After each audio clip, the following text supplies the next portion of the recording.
asked if he had not saved Menu's life after the 13th of Memoirs. He replied, I certainly was the means of saving his life. The convention ordered him to be tried, and he would have been guillotined. I was then commander-in-chief of Paris, thinking it very unjust that Menu only should suffer, while 3 commissaries of the convention, under whose orders he acted, were left untried and unpunished, but not venturing to say openly that he ought to be acquitted, for, continued he, in those terrible times, a man who told the truth lost his head. I had recourse to a stratagem. I invited the members who were trying him to breakfast, and during the conversation upon Menu, I said that he had acted very wrong and deserved to be condemned to death, but that first the commissioners of the convention must be tried and condemned as he had acted by their orders, and all must suffer. This had the desired effect. The members of the court said, we will not allow those civilians to bathe themselves in our blood, while they allow their own commissioners, who are more culpable, to escape with impunity. Menu was immediately declared innocent. I then asked how many men he supposed had lost their lives in the business of the 13th Vendemiaire. He replied, very few, considering the circumstances. Of the people, there were about 70 or 80 killed, and between 300 and 400 wounded. Of the conventionalists, about 30 killed, about 250 wounded. The reason there were so few killed was that after the first 2 discharges, I made the troops load with powder only, which had the effect of frightening the Parisians and answered as well as killing them would have done. I made the troops at first fire ball, because to a rabble who are ignorant of the effects of firearms, it is the worst possible policy to fire powder only in the beginning. For the populace, after the first discharge, hearing a great noise, are a little frightened, but looking around them and seeing nobody killed or wounded, pluck up their spirits, begin immediately to despise you, become doubly outrageous, and rush on without fear. And it is necessary to kill 10 times the number that would have been done had ball been used at first.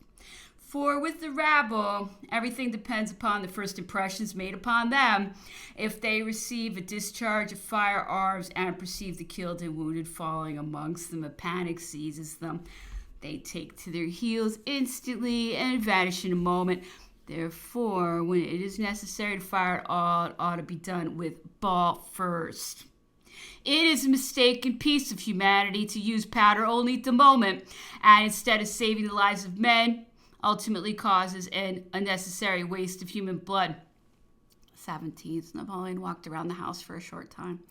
A letter written by Captain Poppleton to Sir Hudson Lowe informed His Excellency that the horses of the establishment had been 3 days without receiving any hay, and that for a length of time they had had no litter. Also, that the stuff sent as hay was grass recently cut, with occasionally a large portion of cow grass mixed with it. That upon allowing 50 pounds of the said miscalled hay to dry for 2 days, and only weighed with the rope which bound it 20 pounds, according to a very accurate trial made by myself, that in consequence he had directed the grooms to go and cut some grass if they could find any, as the horses were starving. 18th, Napoleon, in a very good humor, joked with me for some time about St. Patrick, and endeavored to speak some English, in which he succeeded better than I have ever observed before. I said that I had remarked in some of the French bulletins diverse of his expressions, that from having had the honor of being accustomed to speak to him, I had recognized some of them, and took the liberty of asking him if he had not occasionally written them. He replied, where have you seen them? I answered, at the governor's, and then I had particularly remarked his forcible expressions in the bulletin announcing the burning of Moscow. He laughed, gave me a gentle pull by the ear, and said, you were right, some of them are mine. Napoleon then observed, your ministers will not be able to impose always upon the nation, because they are afraid of me and think that I have some talent, and because I have been always at war with them, and that I have made France greater than ever she was before. They think that I might do so again, And as anything for the advantage of France would be disadvantageous to them, they endeavor by all means to prevent it by putting a set of imbeciles on the throne, under whom France must necessarily decay, in order to find an excuse for setting me here and to give a color to their proceedings. They seek all means of blackening my character. Mark me, the English themselves will be the first to justify me and vindicate my character from the calumnies which their ministers have thrown upon it. Posterity will revenge me. Recollect my words, and recollect that this is not the first time that I have told you so.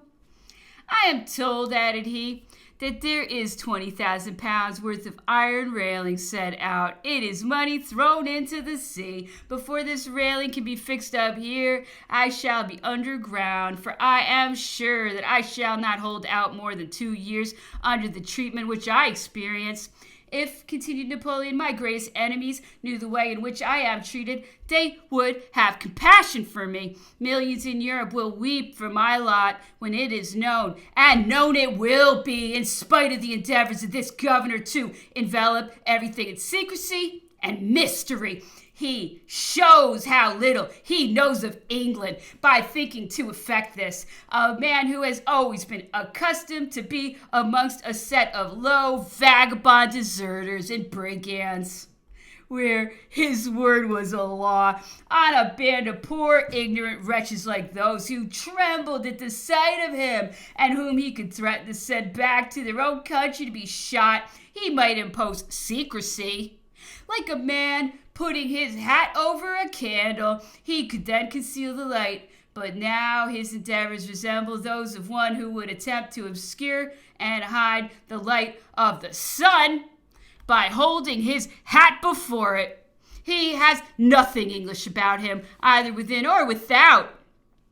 He badly serves his government, who are desirous that as little as possible should be said about me.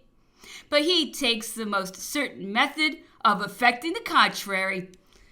Sir Hudson Lowe, very busy inspecting the ditches and other works he had ordered to be thrown up about Longwood House and the stables. 19th, saw Napoleon in his bath. He was reading a little book, which I perceived to be a French New Testament.